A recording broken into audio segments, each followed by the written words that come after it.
工人飛龍2號飛魚龍舟體育會3號嘅綠坪石工程赤魚龍，4號新金力石油。哇！帶咗出嚟嘅就係4號嘅新金力石油，跟住其後嘅綠坪龍工程赤魚龍啦。之後係1號嘅工人飛魚同埋2號嘅飛魚龍舟體育會啦。到第二個頭幫睇下可唔可以繼續嘅優勢先。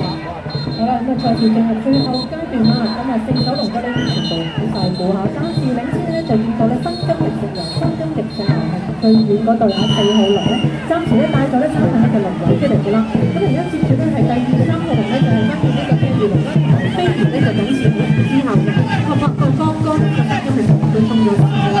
咁埋落後呢個係啲少少嘅呢，都係公任飛龍嘅啫。咁喺我宣佈完之後呢，已經係衝晒線嘅啦。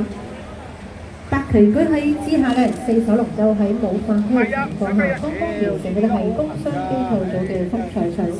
下一組咧將會係男女子嘅飛龍復賽。